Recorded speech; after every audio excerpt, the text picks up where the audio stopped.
last several years, one of the highlights of the IPFW athletic season has been the playing of the annual Soccer Showcase, where some of the nation's finest soccer programs come and visit the IPFW campus.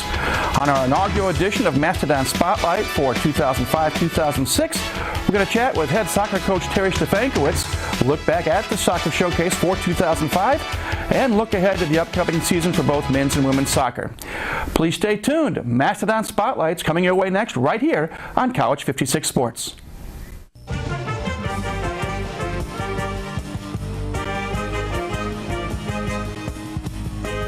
Did you know IPFW has its very own pep band?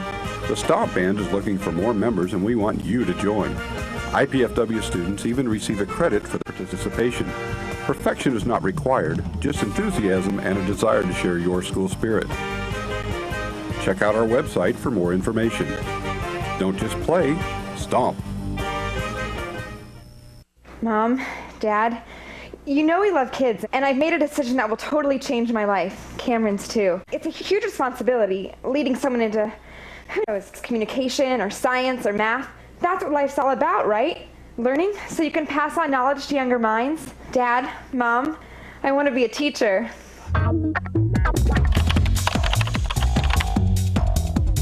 Indiana University, Purdue University, Fort Wayne. One university, two great names. Hi again, everybody. I am Mike Maz. Welcome to another year of Mastodon Spotlight, where we try to bring you highlights from various IPFW athletic events. Year number 7 for the program in its current format, and traditionally we start off each year by talking soccer, men's and women's soccer. Our first guest of the year, is the head coach, the man who has been here forever and a day, Terry Stefankowitz. And first and foremost, welcome back. It's hard to believe that this is year number 7 of Mastodon Spotlight. In some ways, it's hard to believe it's year number 6 for the Soccer Showcase from the men's side, year number 5 for the women's side. But Showcase 2005 went off without a hitch. It was absolutely spectacular. Mark Pope said to me afterwards, what can we do to make it better? As a matter of fact, we're having a meeting about it today to discuss the future of the Soccer Showcase. It's a tremendous event. We set an attendance record of 16,000 people. The weather held off. We had a little bit of rain for about 20 minutes, which wasn't bad. And the best thing for me is that our women won and our men held off the 16th ranked Northwestern Wildcats for 76 minutes, and it was a great weekend for us.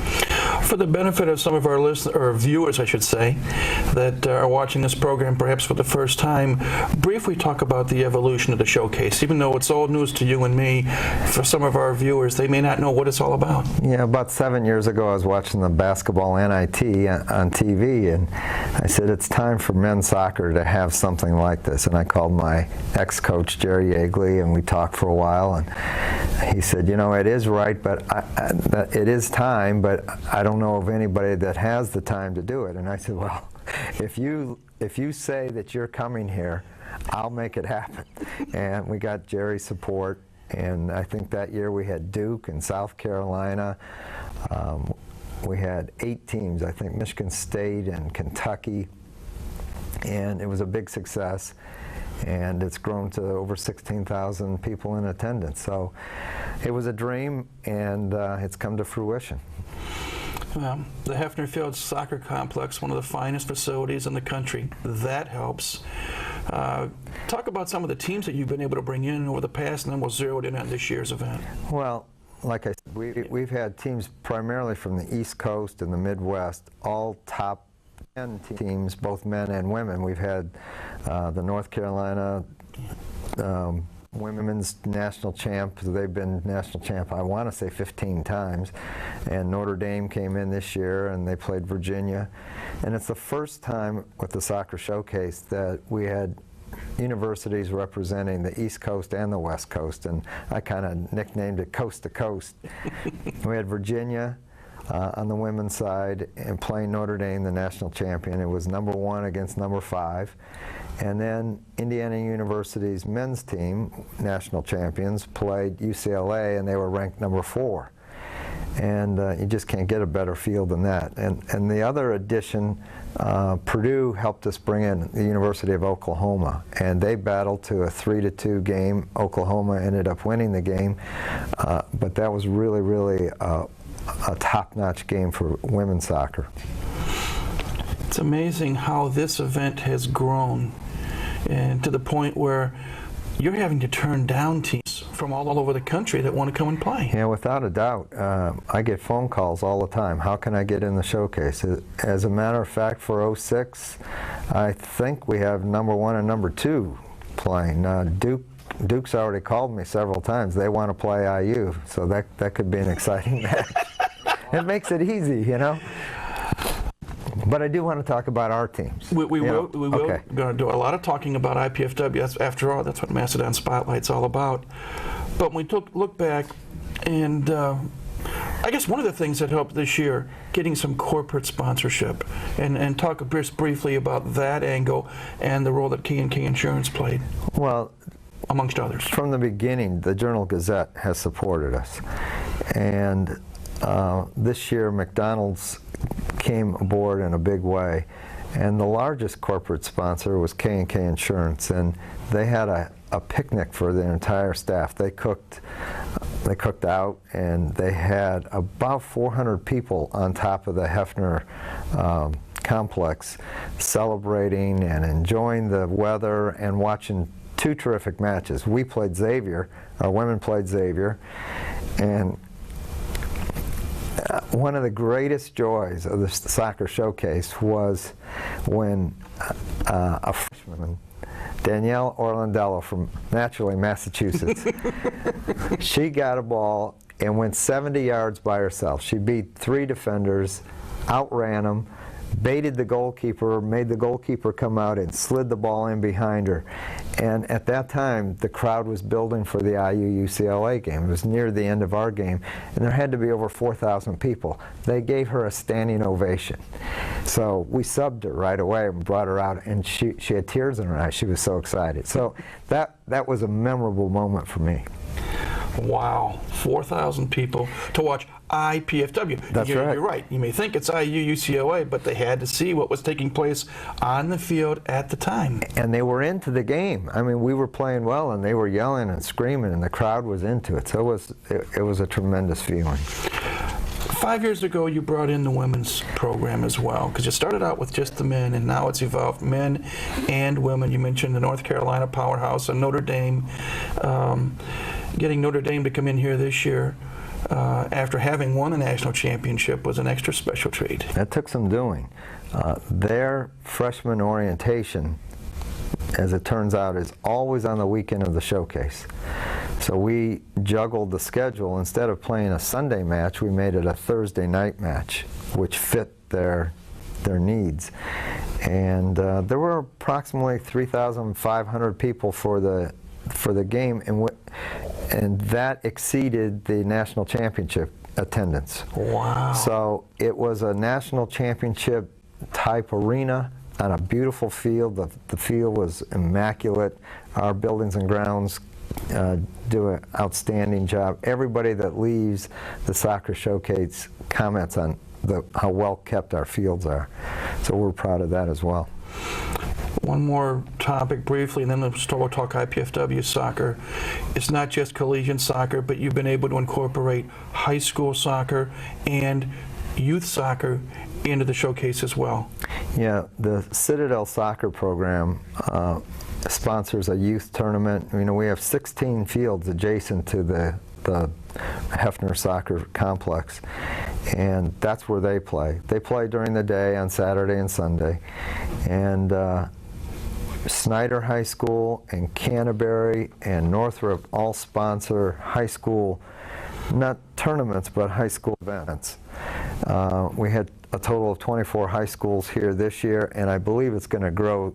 Bishop Dwenger has approached me on bringing in additional teams. So we think that the high school aspect is really, really growing. They love the idea of playing where the college coaches could come and watch them. And they like to see top-notch college soccer because they want, you know, that those are the people that they would like to emulate. So it's nice. It's a total soccer package for the entire 3 days.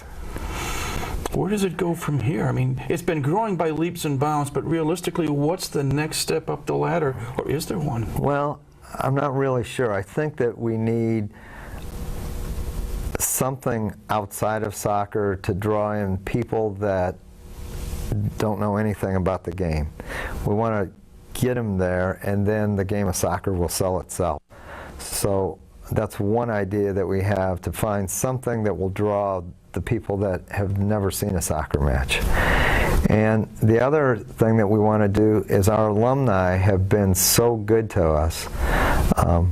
They threw a party at the end of the soccer showcase for all the alums, and they had limousines driving back and forth, and they've created a alumni corner, and they would like to build a little pavilion where only alumni can attend. And I think that we need to not cater to them, but respect the fact that they put their time in here and they're supporting us. We need to give them something, give them that area. So I think that's an additional thing.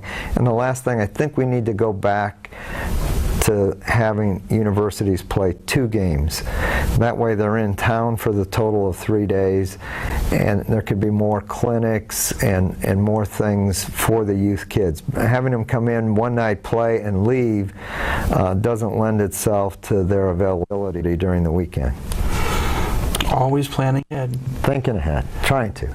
Well, again, congratulations. Soccer Showcase 2005, a tremendous success, and the future looks awfully bright. Now, let's go back to your request. Let's talk IPFW soccer. And let's talk with the women first, and a couple of reasons why I wanted to talk about the women first. Last year, team was decimated by injuries. No ifs, ands, or buts about it. We talked about it on our program many times last year. Tough year for you and your able-bodied assistant, Mike Harper, in trying not only to keep the gals healthy, but when they all went down with the injuries, keeping the morale up and being able to field 11 players on the field at one time. Without a doubt, there was a time in the season when we didn't know if we could get through a match. We had 13 girls for the last, I think, 5 games. And it was difficult, but we tried to turn a negative into a positive. Girls that probably would have never had an opportunity to play stepped up, had to play, and have matured and are helping us this year. Probably the most successful story of all is Jenna Tully. Jenna Tully is about 5'10". She came in as a center midfielder from, of course, the state of Massachusetts. And early in the season last year, she just wasn't showing as a Division I soccer player. And she was discouraged, and Mike and I were discouraged because we had put a lot of faith in the fact that we thought she would be a player. And because of the injuries, we had to throw her in there. And by the end of the season, we could see where she was going to be a valuable asset. Well, she worked so hard this summer. She came back, and now she's playing in the center of the field for us. And realistically, if she wasn't the best player on the team, the 2 games we've already played, she was one of the top players. And the girls respect her. She's a seasoned veteran as a sophomore. And that is a direct result of being thrown to the wolves last year. You mentioned the Massachusetts connection. That's one of the things that's been a staple of the program since you took over for the women in year number 2 of the program.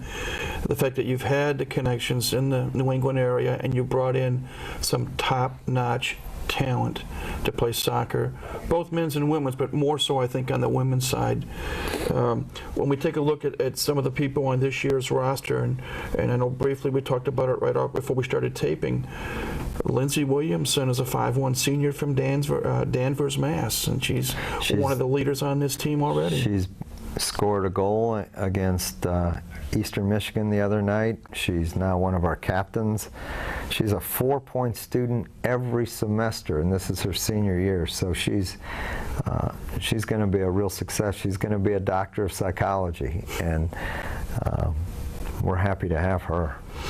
If you can, Terry, talk about some of the other members of the team and where you see them stacking up as the season now really gets underway. Well, I think goalkeeping, we've often talked about goalkeeping as the most important. And Shannon Lynn came back as fit as she's ever been. And Tamika Bailey is really pushing her for that starting spot. They shared time during the showcase. We're on our way to Florida, and I think Tamika is going to see some time in this Florida trip. We are in a conference. It's called the United Soccer Conference, and it's sanctioned by the NCAA. We don't have an automatic qualifier into the NCAA this year, but we will have an all-conference team and a conference champion. So our focus is to build toward the end of the season so that we're strong enough to win our conference championship in the first year of its existence. Well, since you brought it up, who are some of the other schools that are going to make up this boy, conference? they're spread out all over, Mike. We've got Utah Valley State, Delaware State, South Carolina State, Howard University, Longwood, and ourselves. So that's Virginia, South Carolina, Delaware, Utah, Indiana, Washington, D.C. Lots of traveling. Lots of traveling. Mark's going to love those travel bills. Yes, he is. Well, you mentioned the women have already played, and they've played a couple of times. One for real and once in the showcase. You mentioned the showcase, a big 2-0 or 2-0. We want to talk soccer language. We might as well talk it correctly. A 2-0 victory over Xavier here at home in the showcase. Briefly talk about that match. Well, going into the season, we thought that our defense would be the focal point of the squad. And right before the showcase, it was decimated. We lost 3 players. Corinne was able to struggle through the game, but she was actually injured and now may be out. We don't know how long she'll be out. So we lost 3 of the 4 defenders right before the showcase. And to get a shutout, after we put in young kids and we've used a completely new system, it was difficult, and I was keeping my fingers crossed that we would be able to hold them down. One thing, when you put in a new system, the girls have to buy into it. And had they scored a bunch of goals, it would have destroyed that feeling of, okay, this will work. To score 2 goals was a great thing, and they were 2 great goals. I already talked about Danielle Orlandella going 70 yards. The first goal came from Annika Apar, who took a direct free kick from about 35 yards out, and she hit an absolute bullet, hit the crossbar, and went right in. Oh, she's another gal from Massachusetts. She's another one from Massachusetts, and I told Annika, her focus has got to be all conference. She's that type of player. She's that good. I think that she's only a sophomore. Never thought I'd say this, but she could be the Shasina Hersey of the future. She's that good. You mentioned Corinne, and for some of our viewers, Michalski? Michalski. I knew I'd screw it. Captain from South Bend, and she had ankle surgery last year, rehabbed all summer. We thought we got her back. Her surgery is fine, and now she has 2 stress fractures. Oh, wow. Not 1, but 2. So she's in a lot of discomfort. Not that many seniors on the squad, and we look at it. Lindsay Williamson, one. Shannon Renierson from Northrop High School here in Fort Wayne is another, and Jacqueline Pintillo from Highland, on the northwest side out of the state. In reality, Jacqueline and Lindsay are the only 2 seniors. Shannon is going to redshirt and come back next year and finish. Okay. So it's a young team. Yeah. That you're molding together, and like you say, out of necessity last year due to injuries, a lot of gals who were freshmen and some sophomores got some valuable playing experience, and that's going to hopefully pay off down the road.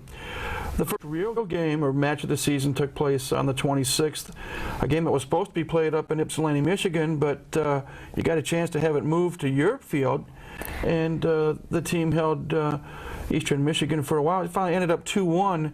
Eastern Michigan over IPFW, but the real season now is underway. Yeah. we were really, really disappointed. Eastern Michigan's part of the MAC, and they have 12 full rides. People don't understand the game of soccer. Division I athletics is a business, and like any other business, those that can give a lot of scholarships are going to get better players. And we had some walk-on girls fighting these girls that were on full rides, and it was a game I thought we should have won. That's how much improved we are. The understanding of the game, the willingness to win is there. We made 2 mistakes. They scored on 2 head ball restarts, and the shots were exactly even. They had 11 shots, we had 11 shots, but we had some quality shots. Annika Apar hit the crossbar in the first half and then drew the goalkeeper out on one play and slid the ball in behind her, and we had nobody there to tap it in. That was a sure goal. Little things like that were the difference, but we're getting there, and we're excited about that. But the nice thing is, after the game, it wasn't like, we lost. I could see they truly felt like they should have won, and that was a good thing. And that, again, 2-1 the final score there. A brief look ahead for the women's schedule, and then we're going to talk about the men to close things out. You mentioned both squads are heading for Florida later this week to participate in a tournament where I'm looking here, the women are going to play Jacksonville State on Friday and North Florida on Sunday. They come back next week for a match against University of Detroit Mercy here at the Hefner Field Complex next Tuesday night, the 6th. And then you're back on the road for 3 more matches. The fate, although you say you now are in a conference, still, just getting into a conference, you have to play a lot of matches away from home. Unfortunately, early when we became Division I, everybody said, yeah, we'll come to your place, back and forth, home and away. And then when you get to the point where they're afraid to play you, they say, well, you know what, we really don't need to play you. If you want to come play us, you play us at our place. And I talked to Kelly Hartley, she's running into the same type of thing. And in one way, it's a sense of respect, but it also makes it difficult because you spend so much time away from your classes. And it's nice to play on your home site when you've got a place like Hefner Fields. And how? Let's shift gears slightly and go to the men's program. A team that came within an eyelash of a winning season last year, lost the final match, which could have swung the pendulum the other way. Some question marks of sorts, because this year, for the first time in 5 years, you've got a new goaltender that you have to put in. Peter Hi from the state of Illinois has finished his eligibility and had a great senior season. So first and foremost, talk about his replacement in the nets. Well, we're searching and we're waiting to see which one of the two steps up and actually wins the job. We're going to split time until one of them steps up and said, okay, this is my job. The biggest difference that we see, both of our keepers are young, they're both freshmen, Michael Knitter from Carroll and Josh Howell from Bishop Luers. They've known each other for a long time, competed against each other for a long time, and now competing for the same job. The athleticism is there, the belief that they can make saves is there. What they don't, neither one of them do yet, is communicate.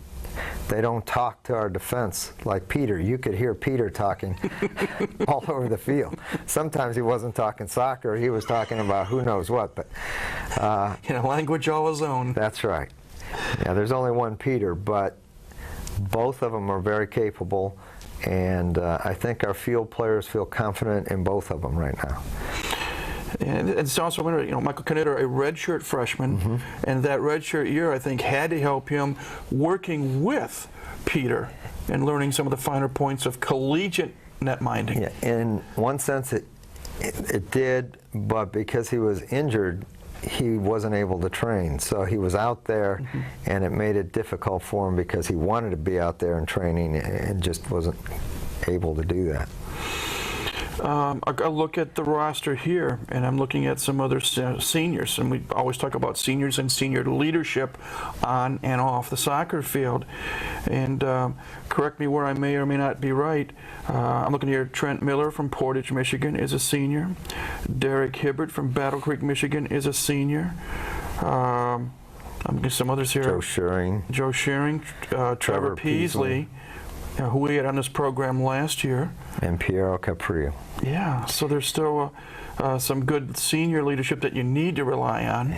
Talk about some of the other players that we should look forward to seeing here. Okay, but the good thing about the group that you just mentioned, Trevor, Joe, and Trent have been defenders since day one.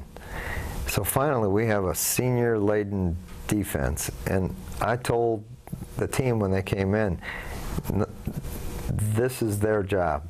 They've earned that job. The only way you're going to play ahead of them is to really, really be spectacular. These guys have gone through the tough times here, and they have a sense of pride. They're tough boys. We're one of the few teams that still plays man-to-man, and we do that because we have a Trevor Peasley and a Joe Shearing. They're two of the finest markers I've ever been associated with, and I go back to the IU days, and they play there. Some of the new kids that are exciting, Evan Koss is a sophomore. He's also from Michigan. He has come in great shape, and his touch is better, his leadership ability is there, and we're finding a place for him in the middle of the field.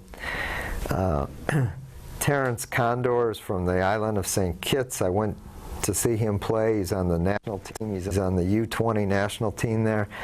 He weighs about 140 pounds soaking wet, quick as a cat, very, very deceptive. He's got a ways to go in his defense, but he's a good one. And we're returning just about all of our goals, and that's an important thing. I'm told that we're basically out of time. Oh, okay. We talk too much. We always do this. Well, the nice thing about Mastodon Spotlight is you're kind enough to come back, and we're going to have you coming back and talk about some more things. Briefly, we'll continue in a week or two, bring you back to ask about how the Florida trip took place, and then talk more about IPFW soccer. But again, congratulations on a successful showcase. Thank you. Hopefully the teams will stay healthy, have a safe trip down south, and we'll talk to you shortly down the road and see how the teams are progressing. Great. Thanks, Mike. We've been chatting with Terry Stefankowitz, the head coach for both men's and women's soccer here at IPFW. We appreciate you tuning in for the first edition of year number 7 of Mastodon Spotlight, and we invite you to come back again next week, and we'll talk more about IPFW athletics. But until then, again, for Coach Terry Stefankowitz, this is Mike Maas. Thank you so much for tuning in. Please have a good week, and remember to go Dons.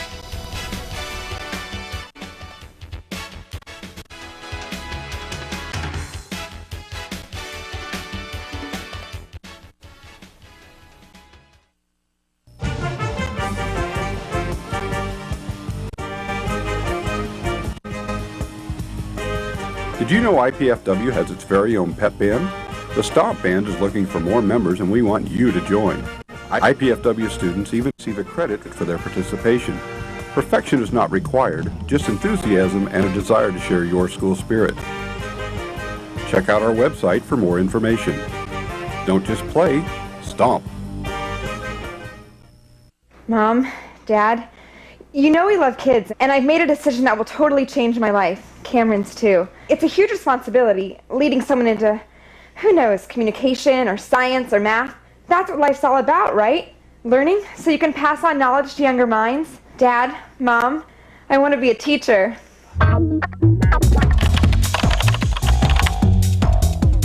Indiana University, Purdue University, Fort Wayne. One university, two great names. 2006 academic year is slowly taking shape here at IPFW. So is the 7th season of Mastodon Spotlight.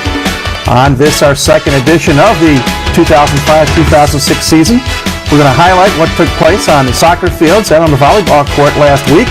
And we're going to put emphasis on men's and women's tennis. We'll talk with head coach Eric Burns and sophomore Hannah Hager. That and more coming up. Our show, it's Mastodon Spotlight. Please stay tuned. It's coming up next right here on College 56 Sports. That vote was all right. Next. You know, if she continues to spill product at a rate of 3 per hour, unit cost, say 60 cents. Factor in breakage, downtime, lost sales, you're looking at $2,400 a month.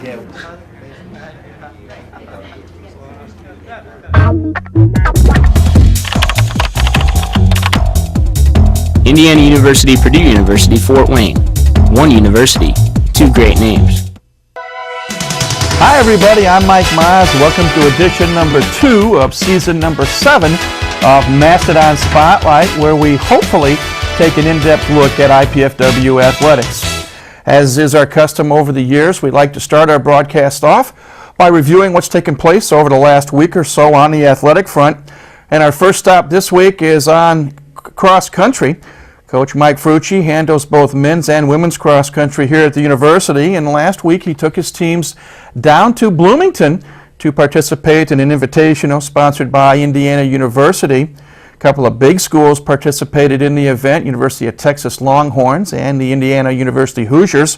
66 runners altogether. They ran men and women together, and the top 5 finishers were all Texas Longhorns, but the best IPFW finish was by Hunter Parrish. The sophomore from Carroll came in 9th place overall with a time for a 5K run of 16 minutes and 34 seconds. Second best men was Mike Ridenour from Northrop High School. The junior ran 16:56. That was good for 12th place. Best women's finish came from junior Ashley Ritchie from Leo High School. She had a sensational year last year, and she picked up where she left off by finishing 30th overall. Her time 19 minutes and 9 seconds. Second best among the women, Lauren Simpson from Northrop High School, one of the Simpson twins. She came in 33rd overall. Her time was 20 minutes and 3 seconds. So the men and women's cross country teams are off and running. Next up on the docket, soccer, women's soccer to be precise. A couple of matches played by Coach Terry Stefankowicz's squad last week. The first one was here at home on the Hefner Fields complex on September the 6th, where they took on the Titans of the University of Detroit Mercy from the Horizon League. A scoreless match for nearly 82 minutes. UDM finally went on top with just over 8 minutes left to take a 1-0 lead, and then they put some icing on the cake by scoring a goal in the final minute of play. Again, in soccer, the men's and women's teams play 2 45-minute halves, or a total of 90 minutes. And again, University of Detroit Mercy shuts out IPFW 2-0. That was last Tuesday, and then last Friday night the team traveled about 85 miles south down I-69 to Muncie, where they took on the Ball State Cardinals. Ball State, one of their better teams fielded this year. They're off to a 4-1 start, and they jumped out to a quick 6-0 lead before finally putting away the Mastodons by a final score of 6-1. The only score by IPFW came with just 3 minutes left in the match when Danielle Orlandella, if I get that pronounced correctly, was set up by Ashley Hersey and put one in the net. Again, 6-1. The women lose to Ball State. They are now 0-4-1 on the season. They have 2 matches coming up this weekend. On Friday night, they play at Toledo, and then on Sunday, they go to Youngstown State. Men's soccer had their own invitational at the Hefner Field complex this past weekend, and they ended up 1-1. They defeated Niagara University last Saturday 5-3. 2 goals each for Chaz Perry and Victor Webb led the attack. And then on Sunday, they took on Winthrop University. Unfortunately, they dropped a 3-1 decision. So the men split their 2 matches this past week. Men's and women's golf just getting their seasons underway. They are both playing in tournaments this week. For the men, they are at Bowling Green, Ohio, playing in the John Piper Intercollegiate. And the women are down in Youngstown, Ohio, taking part in the Lady Penguin Invitational. We'll let you know how those teams fared out on next week's show. A couple other things of note. The women's volleyball team is off to a sensational start. They played 4 matches last week. They defeated Chicago State here at the Gates Sports Center in straight sets, 30-14, 30-25, and 32-30. And then they traveled to Macomb, Illinois, took on 3 different schools. The host Western Illinois squad from the Mid-Con defeated them Friday night, and then came back and defeated both Southern Miss and Murray State on Saturday to win that competition. They are now 8-0 on the year. And in the course of that tournament, Fabiana Souza set the all-time kills record for women's volleyball, eclipsing over 1,900 kills. The former record holder, Laura Douglas, who now is the coach at Indiana Tech. That's what's took place over this past week. When we come back in a few moments, we're going to sit down and talk men's and women's tennis. They're going to get their seasons underway in about the next week to 10 days. And we will chat with head coach Eric Burns, and also later on talk with one of his women's players, sophomore Hannah Hager. That and more when Mastodon Spotlight returns in just a moment right here on College 56 Sports. Pizza! I must eat. No way. What is this? Capsicum annum? Agaricus bisporus? Allium cepa? Can we eat this? Peppers, mushrooms, and onions. Eat your pizza, man. Honey. Indiana University, Purdue University, Fort Wayne. One university, 2 great names. Welcome back to Mastodon Spotlight. There are 16 intercollegiate sports that IPFW participates in at the NCAA Division I level. Of those sports, a couple of them take place in both the fall and in the spring.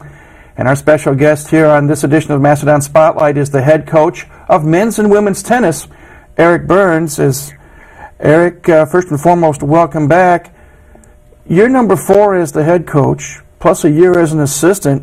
You almost qualify for an IPFW pension. Yeah, maybe. I don't know. Talk to Mark about that. Yeah. Men's and women's tennis, a little bit unique in that both you play both in the fall and in the spring. So that makes it basically a 12-month operation? Yeah, we're pretty well year-round. We take a few breaks there at Christmas and during finals week, and that's pretty much it. Let's talk men's tennis first. Your men's tennis team is somewhat unique here on campus because other than men's volleyball and now men's soccer, which has been recently put together in a made-up conference, you 3 are the only sports that participate in a full-fledged conference. Men's tennis, correct me if I'm wrong, an affiliate member of the Mid-American Conference, or what is commonly called around here, the MAC. Yeah, that's right. And this is year number 3 of a 3-year initial agreement. How has that gone so far? Pretty good. Pretty tough conference. We've never won a match in it. We've been close a couple times, but that continues to be our goal, to just try to get that first win. And I think we've got a good chance of doing that this year. You've basically been here nearly from the start. When I mean start, the transition from Division II to Division I. And Mark Pope has said it. Most every other coach on campus has said it. You have to crawl before you walk. You have to walk before you can run. So you're taking step by step. How would you characterize the progress of the men's tennis program now that we are a full-fledged D1 member? The progress has been excellent. I mean, from the time I came here, in the beginning, we were down to as few as 4 players, and then we've grown in size. We're up to 12 on the roster now, and then on top of that, we've got guys that are playing 10, 11 in those spots that would have played on those first teams in the lineup. So that's how much better we are. Our strength from probably 4 to 10, 11 in the lineup. I mean, those players on any given day can beat each other. And so our depth is just a lot better. We try to throw in education every once in a while in this program. After all, this is an educational institution, IPFW. For the benefit of some of our viewers that really don't understand the concept of collegiate tennis, how many people participate in a match? We know that there's singles and there's doubles competition, but in a particular, in a general match, how many people participate? Well, you have 6 singles positions and 3 doubles positions. You could have as few as 6 because you can play both singles and doubles, or you could mix and match, have some doubles specialists who only play doubles, and then have your singles players. So, anywhere from 6 to 12. Yeah. In a manner of speaking. Let's talk about the roster. And one of the things that I noticed before we started taping this segment, stability and experience. Not too many new names on this year's roster for IPFW men's tennis. Talk about the makeup, please. Well, lots of seniors, lots of guys that have been with us a long time. That's definitely the strength of the program right there. And then, well, everyone back from last year, with the exception of our 5-player and 4-player. Replaced them with a couple of one good freshman and a couple of other players that are transfers. And then I'm also looking to try to bring some people in mid-semester. Well, you mentioned seniors, and we look here quickly.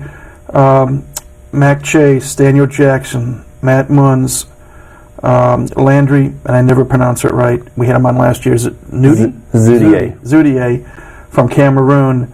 And Scott Beasley, who we also had on last year from Wawasee High School up in Syracuse. As you say, they've been around the program. They know what is expected of them. So in that regards, when you look at some of these younger players, even though they were here, some of them were here last year, like a Tony Mitson or Carlos Gonzalez, also as a junior, but Nabil, I never pronounce it right, Murad Philo, we had on. So they've been here, but from the older guys who have been here for 3 years already, what did you tell them to implant onto the younger ones? Well, just their work ethic and just they've just got experience. They've been there and done some things that some of the younger players haven't. So they're just there as kind of counselors, really. The fall portion of your schedule, it starts out the weekend of the 16th to 18th of September. You're going to go down the road on I-69 to Muncie, participate at the Ball State Invitational.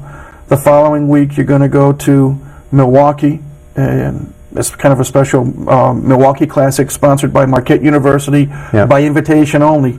Kudos on getting in there. And then you have, in October, you have a match at Robert Morris and a match at Cleveland State from the Horizon League. And then a select few may be asked to participate in the ITA regionals up in Michigan to close things out towards the end of October. That's the fall portion. Any misgivings on not playing any matches at home?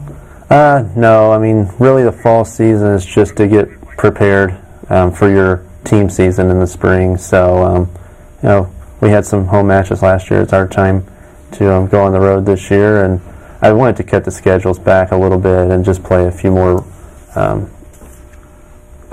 invitational type tournaments.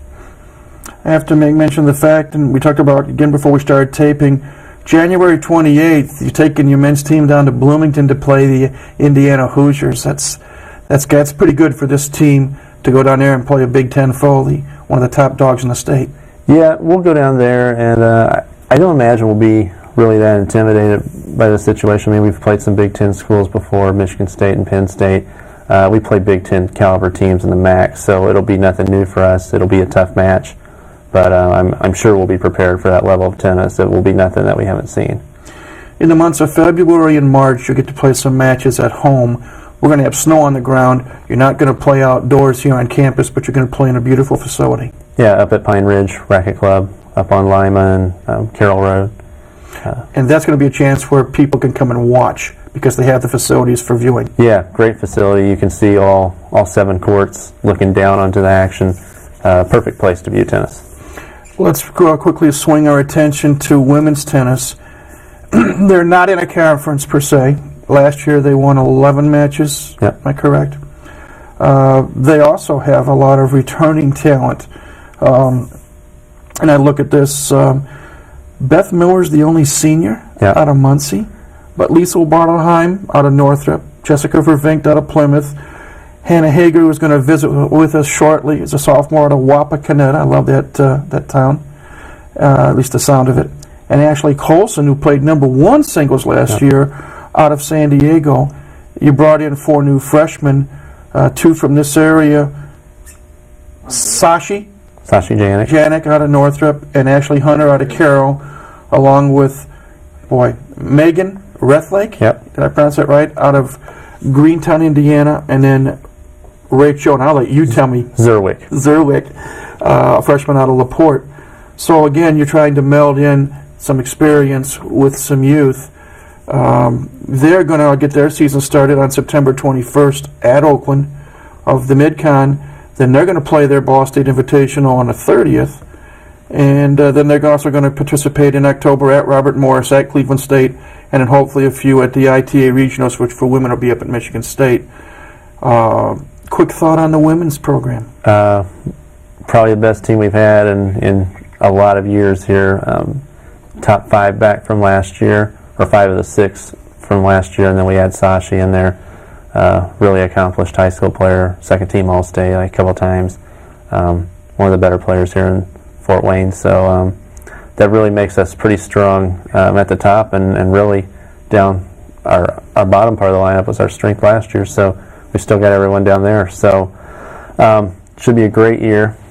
But we've got some tricky matches coming up. This Oakland match is going to be a tough one. They've gotten better. We beat them 6-1 both times last year, but this will be a tough match. We'll have you on later in the fall to talk about the spring schedule. But real briefly, final question for both the men's and the women's. What do you hope to accomplish in these fall matches, which, again, there's a couple of invitationals, a couple of team matches. What do you hope to accomplish? Well, I hope to get an idea on some doubles lineups. I'm just totally up in the air on that. It's kind of a good starting point to figure out lineups, although people make improvements in the off season when we get into spring, and the lineups could change. But and then it's a good time to get the new players that haven't really experienced college tennis in the lineup, get some matches under their belt, see what it's all about. It's totally different from high school. Appreciate you coming in. Again, best of luck in the upcoming season, and we will talk to you again later on in the fall. All right, thanks for having me. We've been chatting with Eric Burns, the head coach for both men's and women's tennis here at IPFW. When we come back from a short break, we're going to talk with one of the members of the women's tennis team. That's sophomore Hannah Hager from Wapakoneta, Ohio. Please stay tuned. You'll see that conversation when Mastodon Spotlight returns in just a moment.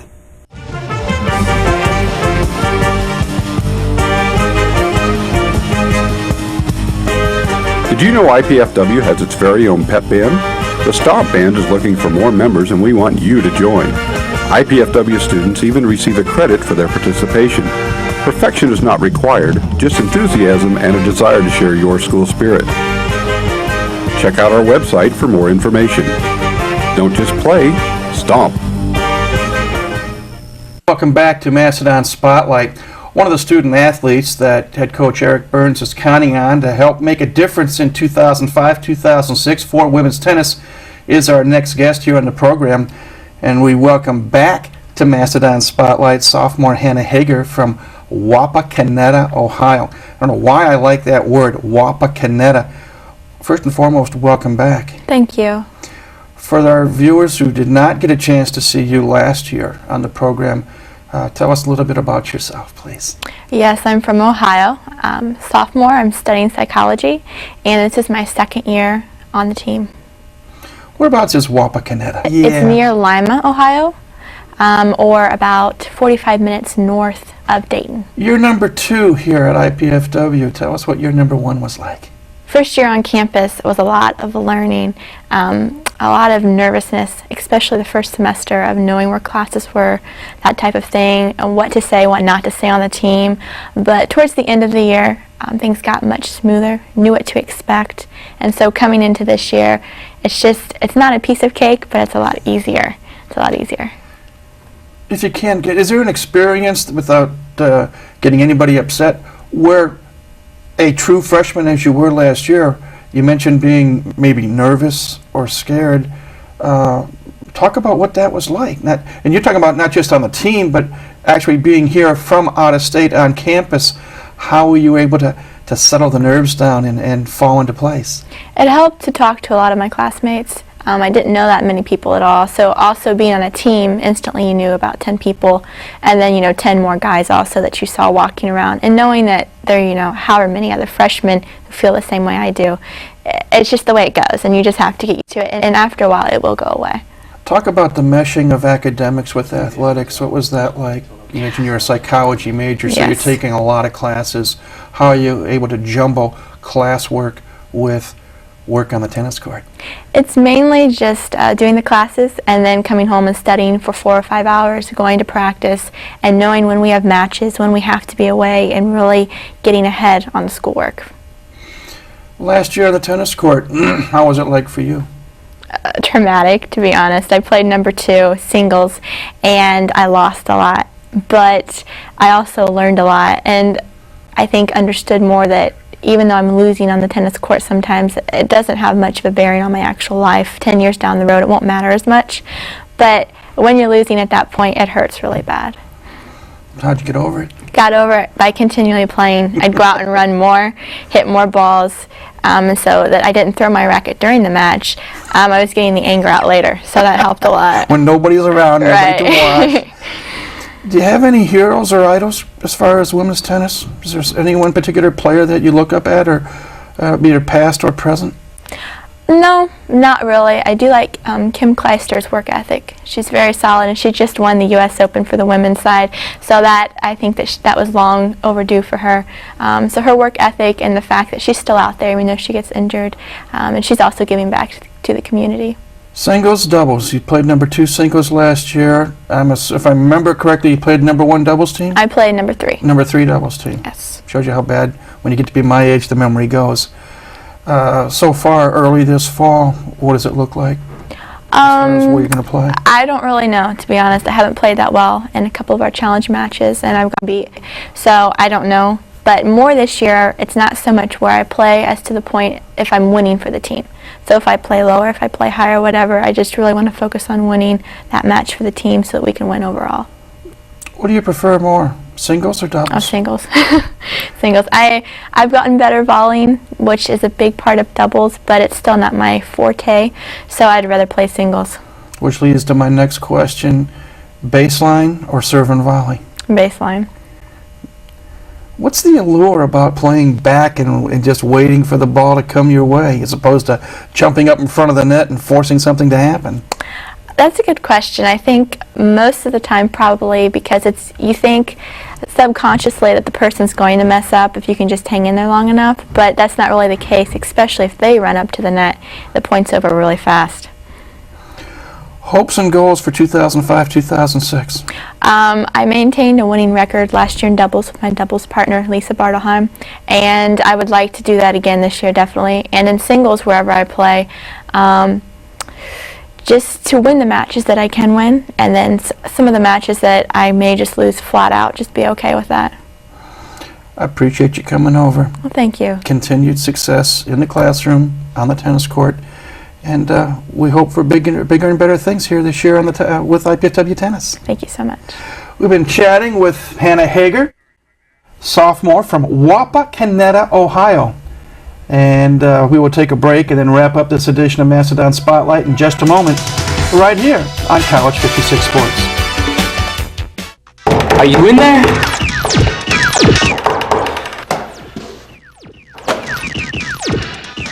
What's up? The show's at 7.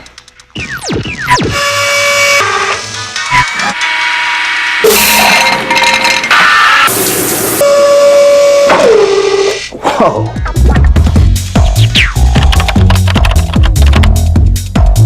Indiana University, Purdue University, Fort Wayne. One university, 2 great names. Welcome back to Mastodon Spotlight. We want to once again thank our special guest who appeared today, head coach Eric Burns, who handles both men's and women's tennis, and also sophomore tennis student athlete Hannah Hager from Wapakoneta, Ohio. Again, folks, we invite you to come back for this program, which is our 7th year of Mastodon Spotlight. And we come on each week, hopefully a couple of times each week, here on College 56 Sports. If you want to find out what's going on before we come back, you can always go to the computer. The website is www.ipfw.edu/athletics, and you can find out what's going on in print form. But again, we invite you to come back next week when, once again, we'll talk IPFW athletics in depth. That's it. For everyone here at College 56 Sports, this is Mike Maz. Have a great week and continue to go down.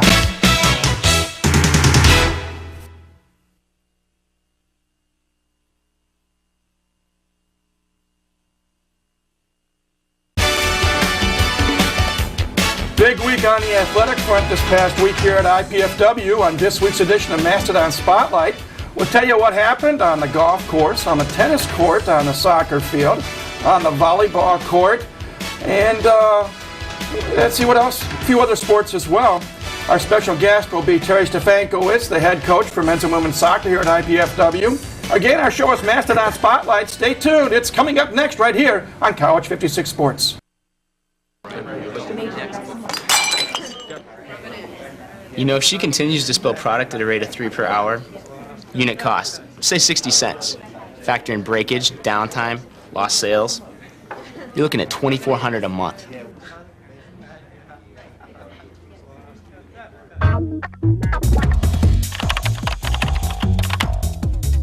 Indiana University, Purdue University, Fort Wayne. One university, two great names. Pizza! I must eat. Wait, what is this? Capsicum annum? Agaricus bisporus? Allium cepa? Can we eat this? Peppers, mushrooms, and onions. Eat your pizza, man. Funny. Indiana University, Purdue University, Fort Wayne. One university, two great. Hi again, everybody. I'm Mike Maz. Welcome to another edition of Mastodon Spotlight, where we take an in-depth look at IPFW athletics. As is our custom, we usually start the program off by reviewing what's taken place over the past week, and a lot of action has taken place as the fall athletic season is now underway. Our first stop is cross country. Coach Mike Frucci's men's and women's squads participated in the Indiana Collegiates taking place down at Bloomington, home of the Indiana Hoosiers. And the men's scores, the men's team finished 6th overall, led by Hunter Paris, finished 39th with a time of 26:40. Chris Brown came in 75th, his time was 27:37, and Garrett Brattmuller finished 77th overall with a time of 27 minutes and 38 seconds. The women's competition also took place on the same course. Out of 25 teams that participated, IPFW came in 5th place overall, led by the junior from Leo High School, Ashley Ritchie. Ashley came in 6th overall, her time 18 minutes and 20 seconds. Lauren Simpson from Northrop High School finished 20th overall, her time 19:03. And then one of the freshman twins from Valparaiso, Christina Martinez, she finished 31st in her first collegiate meet, her time 19 minutes and 27 seconds. From the cross-country course, let's switch to the golf course. Both men's and women's teams by Jeff Marsh competed this past week. In fact, a couple of competitions. For the men, their first up was at Bowling Green State University, the John Piper Intercollegiates. They came in 11th place overall with a 54-hole score of 920. They were led by Patrick Kelly. His score was 224. Nathan Hoff finished tied for 51st overall. His score was 229. And then Matt Fry came in 63rd, or to tie for 63rd. His 54-hole score, 235. They also competed the last couple of days down in Indianapolis at the Butler Fall Invitational. Dons came in 13th place there.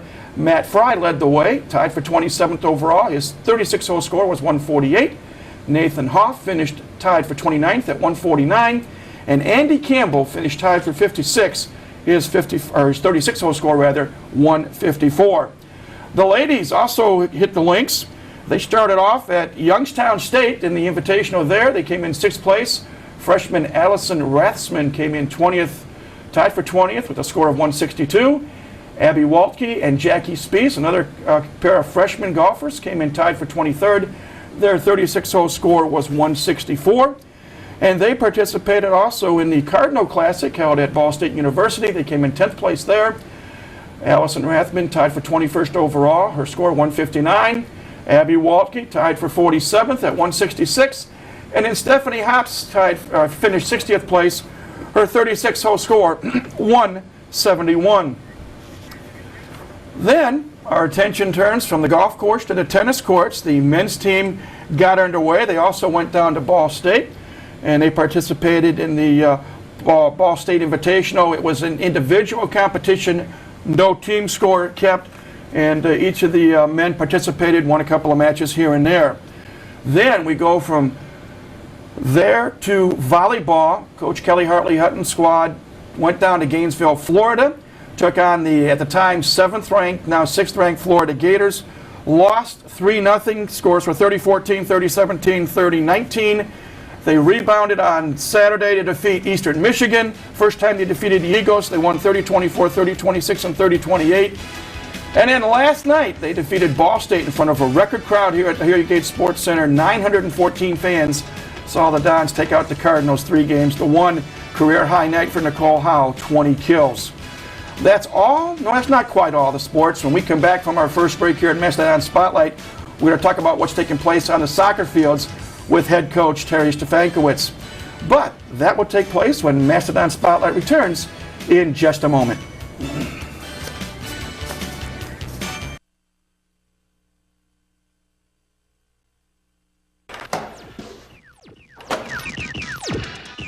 What's up? The show's at 7.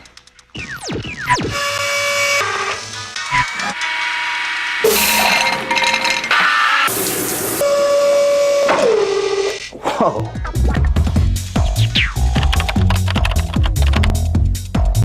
Indiana University, Purdue University, Fort Wayne. One university, 2 great names.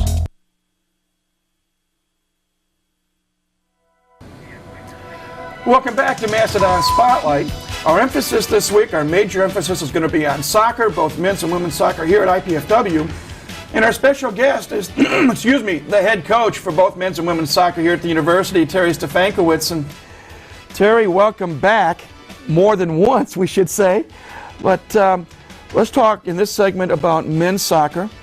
Team is struggling a little bit, but over the last 10, 11 days, you've had 4 matches. And what we want to start with is the IPFW Invitational at the Hefner Fields Complex. Not as big as the showcase, but still you brought some quality teams in. Yeah, we had Niagara University, Winthrop from South Carolina, and IUPUI. We play IUPUI during the regular season, so we played Niagara and Winthrop in the tournament. Got off to a great start with a 5-3 win, finally scored some goals. It was a game in which we had played that opponent last year, so we were very confident going in. And I saw a different attitude amongst the players. In the warm-up and the preparation, they felt like this was a game they could win, and they took control of the game right from the get-go. 5 goals, that's an awful lot in soccer. Chaz Perry scored 2, Andy Bush scored 1, and Victor Webb scored a pair. You had to be pleased with that. Yeah, like I said, it was an offensive day, and a day in which everything went our way. Andy Bush's goal was a great goal. It was a head ball that he came across the middle, and it was just one of those that you draw up on the lesson plan, but it doesn't come to fruition very often, but it was just a great goal. Well, that was the first game of the Invitational, and then you played Winthrop University out of South Carolina, and I believe we have some video footage from that match. And it'll come up here on the screen momentarily, and then we'll talk about that. Okay. Winthrop was another team that you played, I believe, last year on the road. Right. Well, we've gone down there for 2 years in a row, and Rich Posipanko, the coach there, he and I become friends over the years, and he does a great job. They have a beautiful facility, and it's one of those things where I think we'll go back and forth for years to come. I believe we now have some of the highlights. IPFW's in the blue. And it's difficult to pinpoint who these players are. Winthrop presented problems for us early. They pressured our backs. The score was 2-0 within the first 4 minutes on a situation that we need to address. We've been giving up too many goals on corner kicks. I remember 3 years ago that we gave a record 13 goals up on corner kicks. And these kids that we have in the back were freshmen at that time. We felt we had remedied some things, but we're addressing that, as a matter of fact, heavily this week. There's a foul right there. Winthrop pressured us. They came out right away. They played with forward midfielders that came forward, and they got a turnover from our backs and scored, and then that corner kick, and before the game really got started, we were down 2-0, so we had to dig out of a hole. How tough is that when you're down 2-0 in less than 4 minutes to come back? Well, it's just like scoring 2 touchdowns in football. You know, you dig a hole and it's hard. You have to have patience, and you can't get it all back at once. You got to get it back little by little. And Victor Webb scored a great goal to bring it to 2-1. And we actually took control of the game in the second half. We played much, much better. We played organized. We put pressure on them. We were able to take them out of some of the things that they had done to us early in the match. So I felt really good and confident. And then there was a confrontation with a forward and our goalkeeper, Josh Howell, in the box. Josh came out to make a save, and he did run into the player, but he did get the ball as well. They called a penalty kick, and with 7 minutes left, it was a 3-1 game. So that ended the match, but good things happened for us. Again, final score there, Winthrop 3, IPFW 1. Now, you went back on the road, and you went to Bradley. The Bradley Braves, members of the Missouri Valley Conference, ranked 18th in the country. Final score, 3-0 Braves, but tell us about that match. Well, Bradley presented a different look. They played a system of play that we had not seen in the last 2 years. They play out of a 4-3-3, and I think that they ran that system because of the Winthrop game. You know, where I mentioned that Winthrop pressured us early and got a quick goal, so they did the same kind of thing, and they really took control the first half. We made some adjustments, went to a man-to-man in the second half, and actually we took control of the game in the second half. It was a great learning experience for us because we know that we're going to run up against that this Friday, and I think our preparation, both in the Bradley game and our preparation this week, will lend itself to a better result for Friday. And we'll talk about Akron in a minute. You also finished the road trip with a trip to what we used to know as Southwest Missouri State. Now I guess they call themselves Missouri State. And they're ranked 11th in the country. No gluttons for playing the best. That score was 6-0, but you just ran into our blitzkrieg. Well, it was one of those games where we played extremely well, 0-0, for 44 minutes and 22 seconds. And it's a 45-minute half. We again, on a restart, right at the end of the half, gave up a late goal. And when we returned to the field, we didn't have the intensity. They were very, very deep. They would run 6 players in and 6 players out, and we're not nearly that deep. And fatigue set in, a tough game the night before against Bradley, and being on the road, not trying to make excuses, but they wore us down. And we gave up a really foolish penalty kick. We grabbed a shirt when we had already cleared a ball out of the box, and those are the little things that we need to really clean up and address. At this point, you're 1-5. You got 2 matches coming up this week. Your 3rd straight nationally ranked opponent Friday night. You go to Akron to play the Zips from the Mid-American Conference. And then on Sunday, you travel down US 30 west of Valparaiso to take on the Crusaders from the Mid-Con. Quick note on those 2 matches. Yeah, it's amazing what Akron has done. Ken Lola is the coach there, and he just year in and year out does a tremendous job. They are invited to the NCAA tournament from the University of Akron each year in the past 5 years. They're ranked 6th or 7th in the nation. They've scored 23 goals and only given up 3. They play that same 4-3-3 system. We hopefully are going to give them some surprises. We're going to take a different approach than the other teams that they've played, so hopefully we can surprise them. The exciting thing for me is that the boys on the team, or the men on the team, have kind of accepted the new roles that we're giving them for this match. So it'll be interesting to see if what we're practicing will come to fruition in the game Friday night. Well, that's a chat about men's soccer. We're going to take a break, and when we come back, same sport, soccer, but we're going to talk women's soccer. Again, this is Mastodon Spotlight. Please stay tuned. We're coming back in a minute here on College 56 Sports.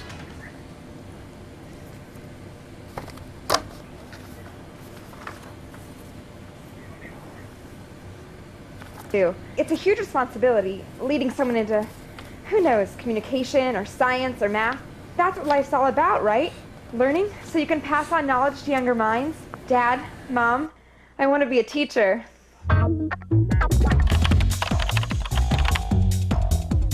Indiana University, Purdue University, Fort Wayne. One university, two great names. Welcome back to Mastodon Spotlight. Our major emphasis this week is on soccer. We just talked about the men's soccer program here at IPFW, and now we're going to continue our conversation with head coach Terry Stefankowicz, but we're going to change from the men's team to the women's team.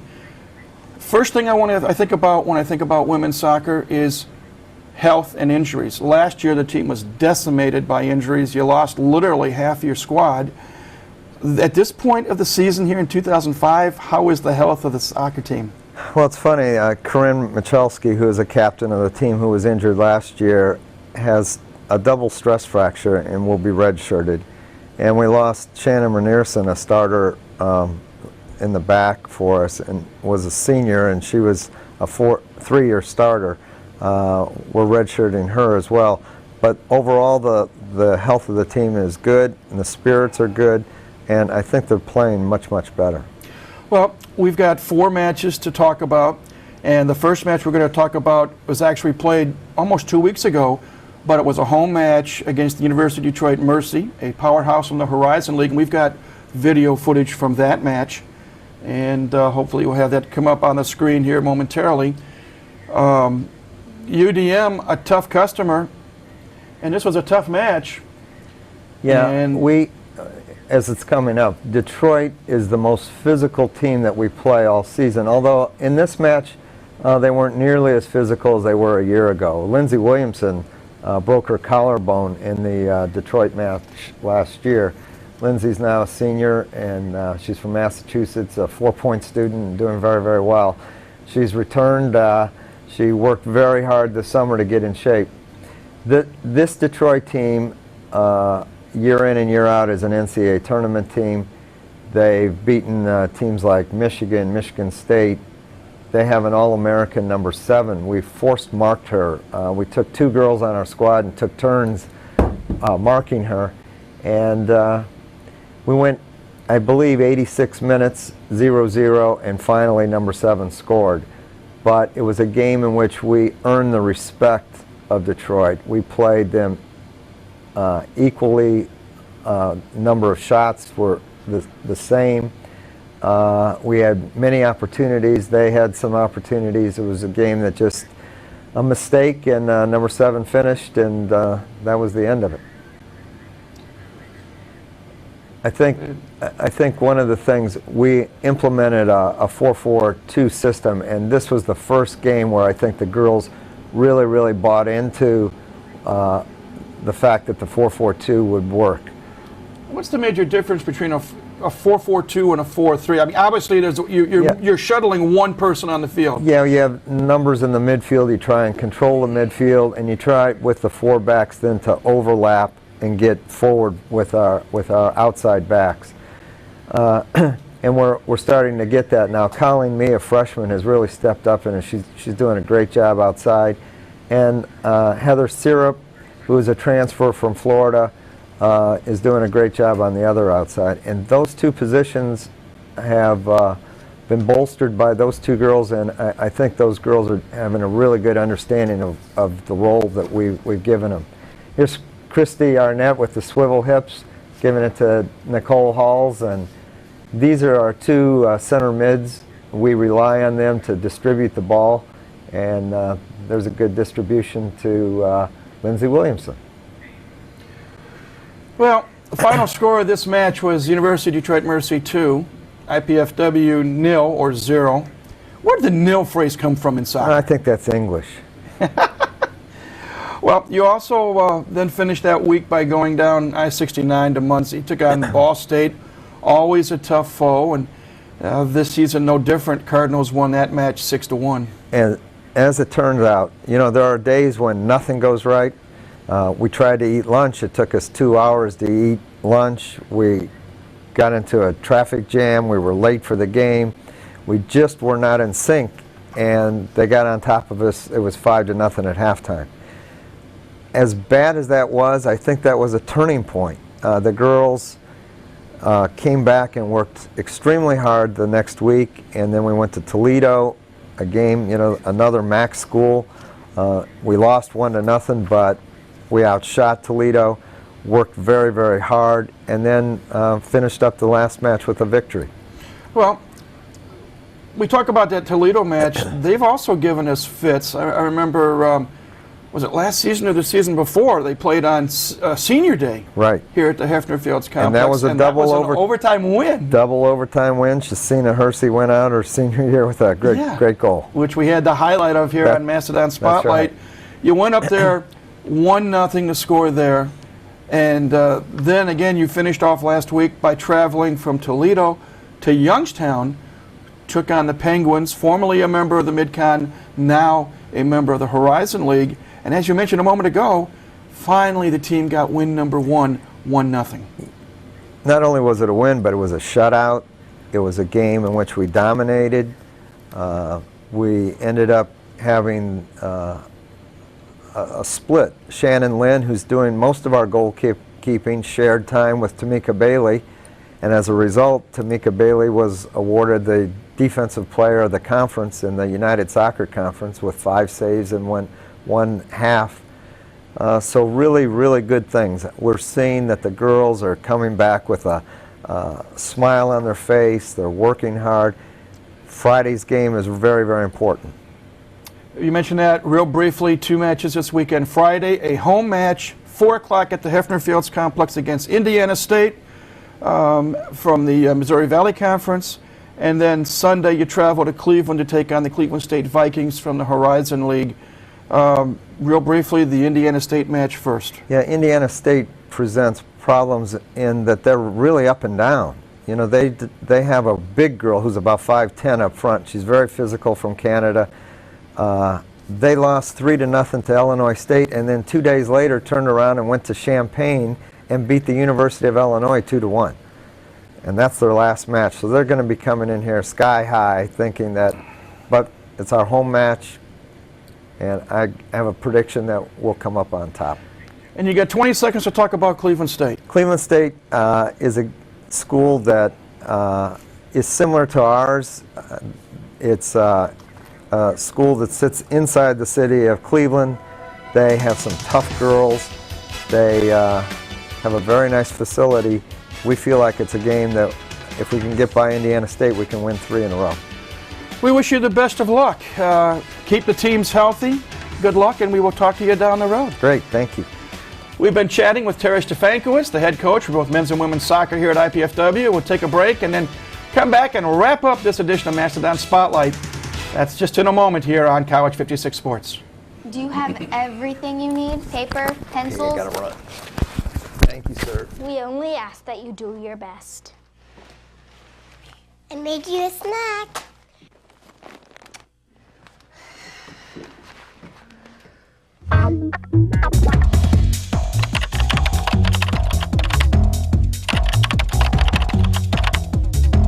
Indiana University, Purdue University, Fort Wayne. One university, 2 great names. Welcome back to Mastodon Spotlight. Again, we want to thank Terry Stefankowitz for coming and talking to us about IPFW men's and women's soccer. And that's one of the highlights of this program, chatting with coaches and chatting with student athletes. Another busy week coming up on the athletic front. We talked with Terry about the soccer programs. Again, a couple of matches each way for the men and the women, home and away. Want to tell you the volleyball, women's volleyball team, again, a great match last night against Ball State. Going to do a little selfish plug. We're going to talk more in detail about that match on Kelly's Corner here on College 56 Sports, where Kelly Hartley Hutton and I get together and chat about IPFW women's volleyball. But the Lady Volleydons now 10-1 overall, one of their best starts ever. And a big, big win over Ball State last night. 2 wins in a row after losing to the nationally ranked Florida Gators. Other events that are going to take place Women's softball has played a couple of fall doubleheaders, and they have another one set up for Saturday afternoon. And I believe they're going to be playing, I believe it's Bethel College, an NAIA school. The men's baseball team, under the direction of Billy Gernon, is doing some workouts, and we hope to have Billy on the show down the road to talk about the progress of the baseball team, which had a great year this past year. The women's tennis team gets their season underway this week with a match up in Rochester, Michigan against Oakland University from the Mid-Con. The men's team travels to Milwaukee this weekend, another invitational tournament hosted by Marquette University. And so we wish the men's team and Coach Eric Burns the best of luck there. The golf teams continue to play. As I say, basically we've got the fall seasons underway in earnest here at IPFW. Again, volleyball back on the home floor here at the Hilliard Gate Sports Center. The women's IPFW Invitational this weekend. On Friday night, the Mastodons will take on Belmont University from the state of Tennessee. And then on Saturday, the Big Red from Cornell come to town. Both matches will start at 7 p.m. And ironically, those two schools, Belmont and Cornell, will play each other on Friday afternoon at 4 p.m. So if you like volleyball, especially female women's volleyball, come on out to the Hilliard Gate Sports Center this weekend. Again, Coach Kelly Hartley Hutton has her team rolling 10-1 overall, and they're going to take on Belmont and Cornell. A couple of other footnotes. The cross-country team will spring back into action this coming weekend. The men's team, I believe, is going to be in Minneapolis, and the women's team, if I get my notes correct, I think are going to be in St. Louis. But we hope to have Mike Frucci on down the road as well, the head coach for cross-country. See if I've got all the sports. We talk about cross-country men's and women's. We talk about soccer men's and women's. We talk about tennis men's and women's, golf men's and women's, women's volleyball. They all participate in the fall, some of them in the spring as well. And we hadn't even thought about basketball yet, or baseball, softball. So altogether, 16 intercollegiate sports here at IPFW. Well, that's it for this week's edition of Mastodon Spotlight. Again, we want to thank Terry Stefankowitz for coming aboard and talking about men's and women's soccer. And we want to thank you for tuning in to see what's going on with IPFW athletics. We invite you to come back again next week for another edition of the program. But until then, this is Mike Maas saying thanks for tuning in. Have a great week and continue to go Dons.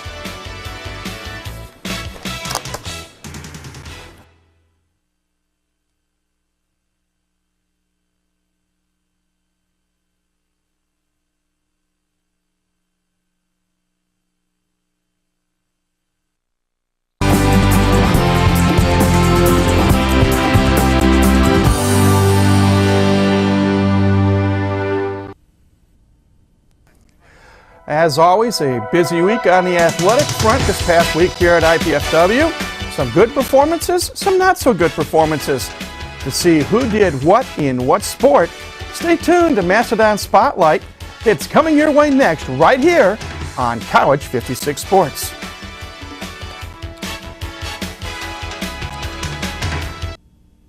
That vote was all right. Next. You know, if she continues to spill product at a rate of 3 per hour, unit cost, say 60 cents. Factor in breakage, downtime, lost sales, you're looking at $2,400 a month.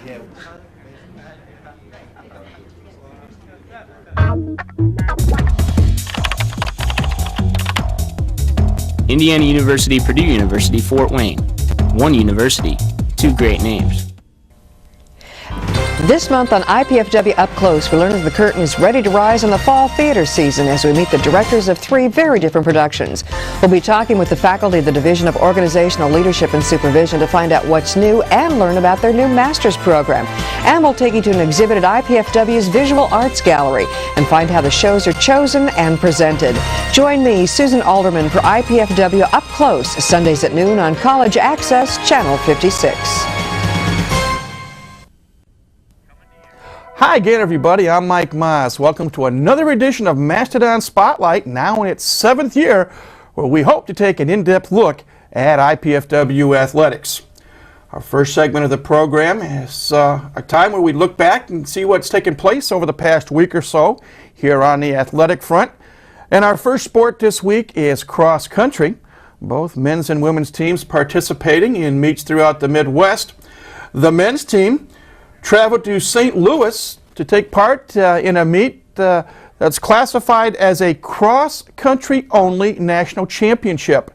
Now, these are 4 schools that have men's cross-country as a sport, but not track and field.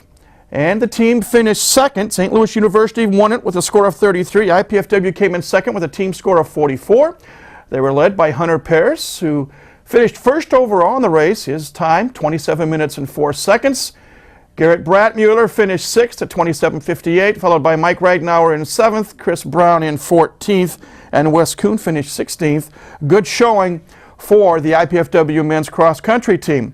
Now, while the men were running in St. Louis, the women's team was up in Minneapolis taking part in the Roy Griak Invitational, one of the strongest fields in the country prior to regional and national meet competition, was up in Minneapolis. And Arizona State from the Pac-10 won the team title with a score of 88. And real briefly, an explanation: in cross country, you are counted the first 5 places, the first 5 runners that place. You add up their scores. First, second, third, for example, would be a total of 6 points. Arizona State came out on top with a team score of 88 points. IPFW finished 23rd, their team score 698. They were led by the junior from Leo High School, Ashley Ritchie. Ashley came in 82nd overall, her time 22 minutes and 49 seconds. Christina Martinez, one of the twin sisters from Northwest Indiana, came in 120th, followed by Lauren Simpson from Northrop High School. Kristen Simpson, her twin sister, also from Northrop, and then Crystal Martinez, the twin sister of Christina Martinez. Do you have that all correct? We'll have a quiz later on. Twin sisters, Martinez's and Simpsons, running cross country for the women's team.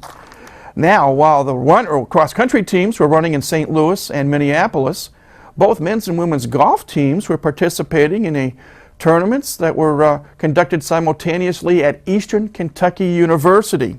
The men's tournament was called the EKU Classic, and the host school, Eastern Kentucky, came out on top with a team score of 854. IPFW finished 4th. Their 54-hole team score was 907. The Dons were led by Matt Fry. Matt finished 9th individually, shooting 216, 72, 73, 71, 216, a great score. Nathan Hoff finished 21st overall, his 54-hole score 227. Patrick Kelly came in 24th place. Jimmy Jokum, a freshman, came in 26th, and Patrick Floria finished 27th overall, a very good showing for the men's team. The women's competition was called the Colonel Classic, and the Dons came in 5th place overall, a team score of 1,047 for 54 holes. The tournament was won by Western Kentucky. The Hilltoppers finished 947. Leading the way for IPFW's women was freshman Abby Waltke, came in 25th overall, her 54-hole score 258, that's 86, 87, 85. Allison Rathsman came in tied for 26, 2 strokes back. Jackie Spees, another of the freshman dandies on Jeff Marsh's women's team, came in 28th at 261, followed by Stephanie Haps and Nicole Geyer, who came in 30th and 31st overall. So good showing by the women's golf team as well. Now we change sports from golf to soccer, and we'll start with men's soccer. Of course, we had head coach Terry Stefankowitz on the program last week. Men's team had a couple of road games, and They're still going through some tough times. They played their third consecutive game against a ranked opponent when they traveled to Akron on the 23rd of September to take on the Akron Zips, who were number 7 in the country, undefeated, and Akron prevailed, winning the game by a score of 4-0. And then 2 days later, last Sunday, the team traveled to Valparaiso to take on the Crusaders of the Mid-Con, and the Crusaders thumped the IPFW men's soccer team also by a score of 4-0. At this point, the men's soccer team has a record of 1 win and 7 losses. Good news for the women's soccer program. They played a scoreless draw, a double overtime draw on the 23rd at the Hefner Fields Complex against Indiana State. That's 45 minutes first half, 45 minutes second half, 2 10-minute overtime periods, no score, so it ended up in a 0-0 tie. Shannon Lynn in goal. Phenomenal night, 11 saves, 3 of them on breakaways, and she kept the Dons in the match. And then 2 days later, the team traveled to Cleveland State, took on the Vikings from the Horizon League. Good news, second win of the year for IPFW's women's soccer team. They defeated Cleveland State 2-1. Brittany Saylor scored both goals, and Shannon Lynn had 5 saves. And as a result of this weekend's play, Brittany Saylor, Offensive Independent Player of the Week, Shannon Lynn, Defender, National Independent Player of the Week, and Danielle Orlandella, Newcomer Freshman of the Week in Independence voting by the SIDs. So congratulations to those 3. From soccer, we turn to tennis. The women's tennis team got their season underway with the matchup at Oakland University against the Grizzlies from the Mid-Con. They won 3 singles matches. Sashi Janik at number 2 singles, Hannah Hager at number 3, and Beth Miller at number 5. They split 6 singles matches but lost 2 of the 3 doubles matches, and as a result, lost the match by a score of 4-3. Last but not least, women's volleyball hosted the IPFW Invitational, sponsored by U.S. Cellular. They defeated Belmont Friday night in a 5-set thriller, winning 30-23, 28-30, 30-22, 28-30, snapping a 10-10 tie in Game 5 to win 15-10. Fabiana Souza, 25 kills, 20 digs. Claire Jackson, 10 kills, 12 blocks. Erica Ledsky, 52 assists and 12 digs. PG Jankowski, career high 27 digs. Saturday night, they lost to Cornell, the Big Red from Ithaca, New York. Defeated IPFW by scores of 24-30, 30-28, 30-28, and 32-30. Sonara Martin's career high 24 kills, 24 digs. Nicole Howe tied her career high with 20 digs and 20 kills, 13 digs. And Peachy Jankowski had 23 digs as well. The women now are 11-2 overall. That's what took place this past week on the IPFW athletic front. When we come back to Mastodon Spotlight, a chat with old friend Ryan Peratt. Please stay tuned. Mastodon Spotlight returns in just a moment right here on College 56 Sports. Are you in there?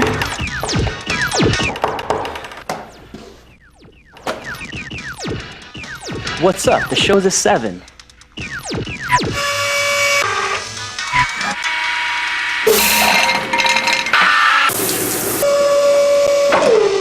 Whoa.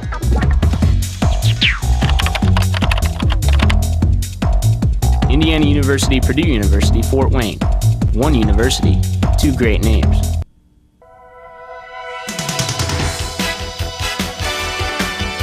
Welcome back to Mastodon Spotlight.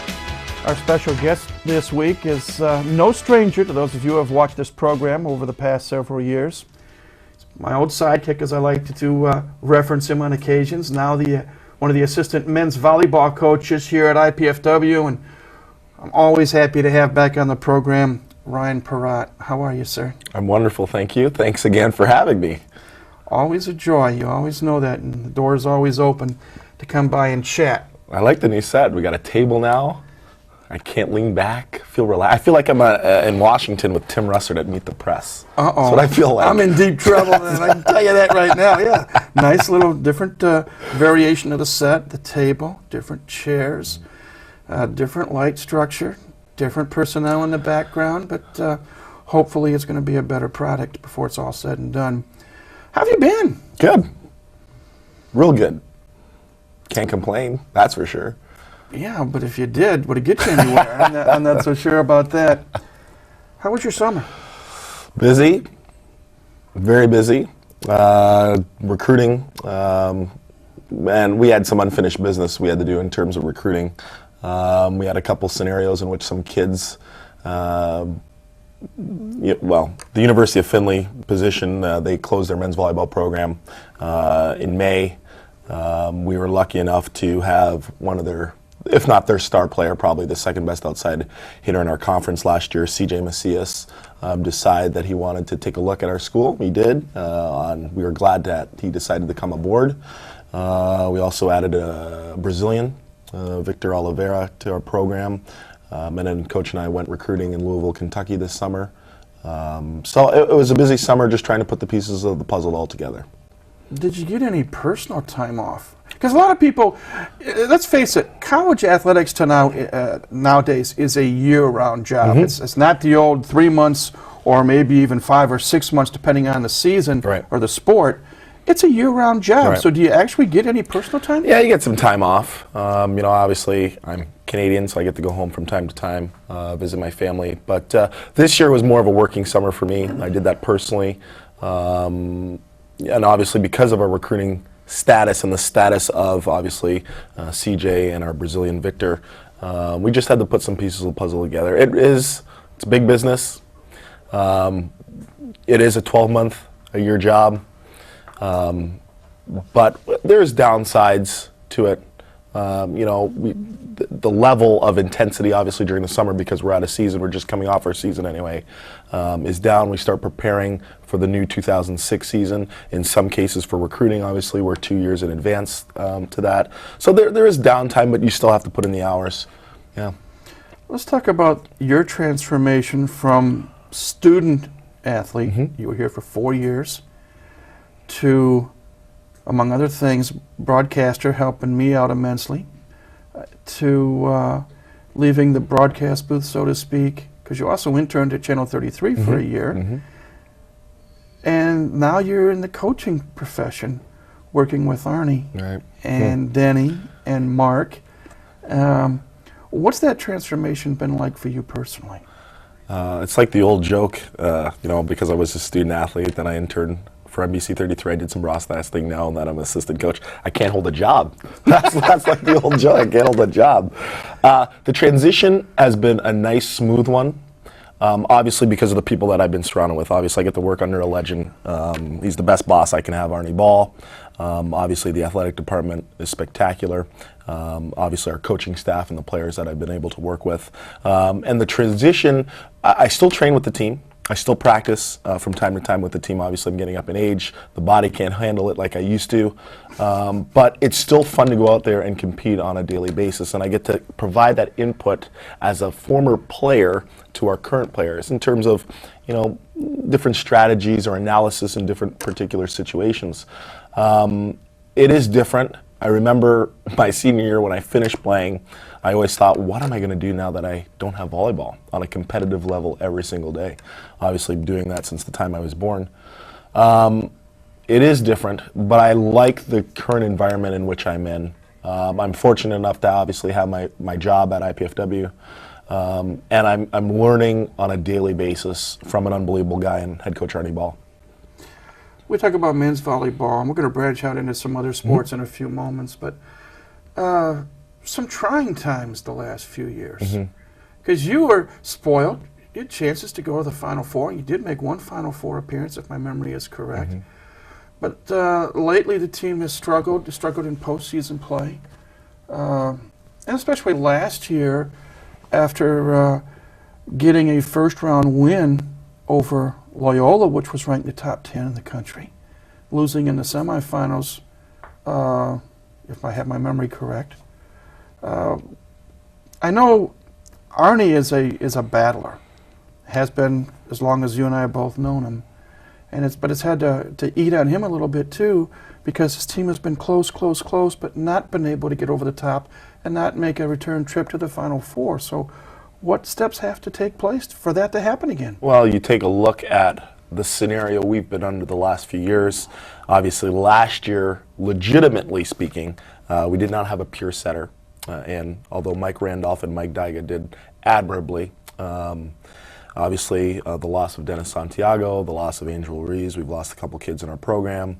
All these things have been setbacks for us. Our accomplishment last year, finishing second to Ohio State in the MEVIF Conference, was absolutely outstanding. We beat Findlay here in the quarters. We beat Loyola in the semifinals at Loyola. That's right. It was the semis. And then we had that short turnaround to play Ohio State, and all credit to them. They beat us in 4.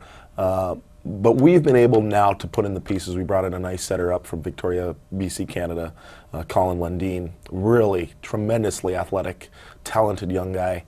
And obviously with the addition of CJ Macias and Victor Oliveira. And all the newcomers that we have back, Josh Stewart, Brock Ulrich, Mike Marisi, Steve Rogers, Dan McNerney, these kind of guys.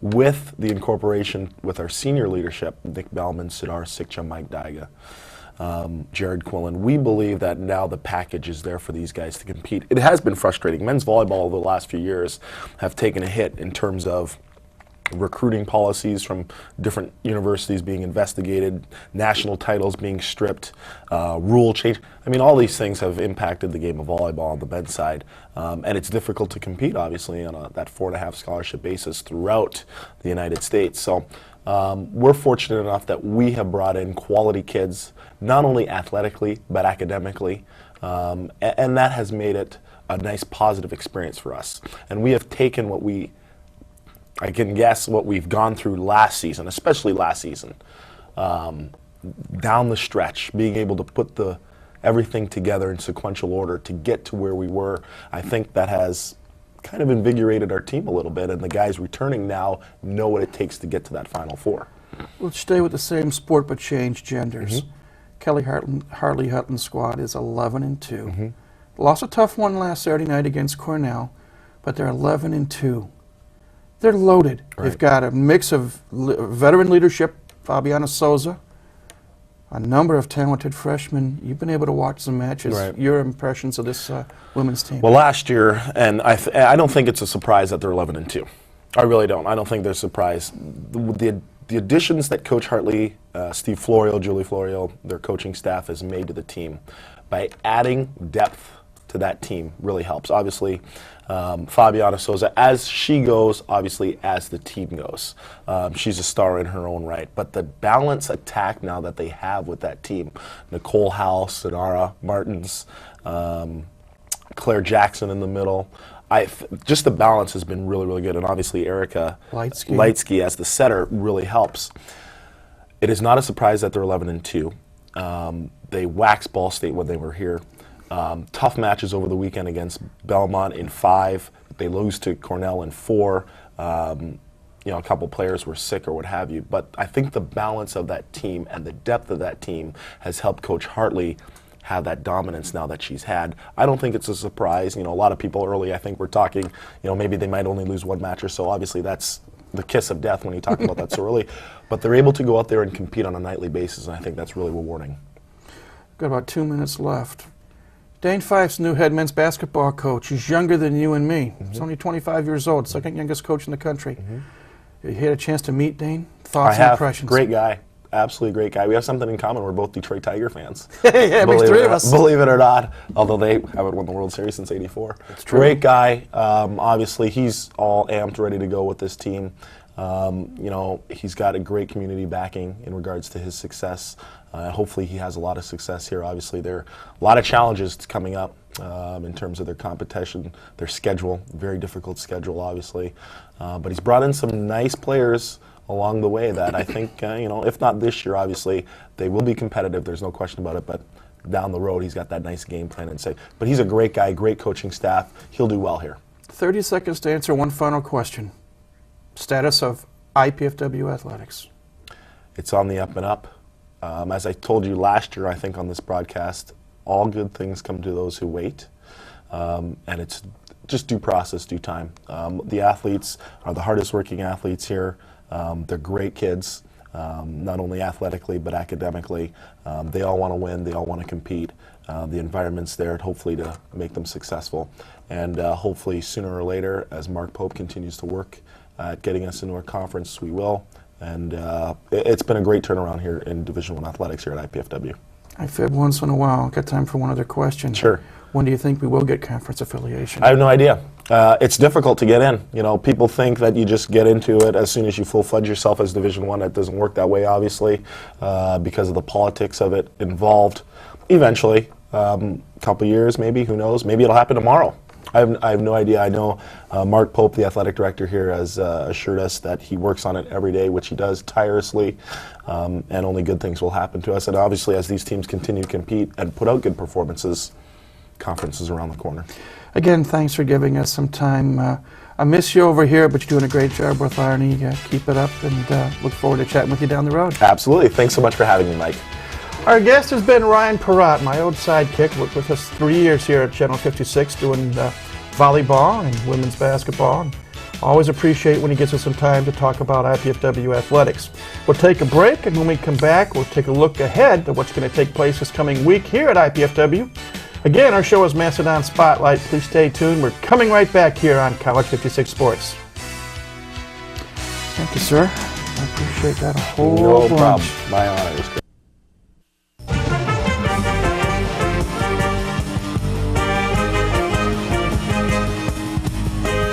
Did you know IPFW has its very own pep band? The Stomp Band is looking for more members, and we want you to join. IPFW students even receive a credit for their participation. Perfection is not required, just enthusiasm and a desire to share your school spirit. Check out our website for more information. Don't just play, stomp. That book was all right. But the next book. You know, if she continues to spill product at a rate of 3 per hour, unit cost, say 60 cents. Factor in breakage, downtime, lost sales, you're looking at $2,400 a month.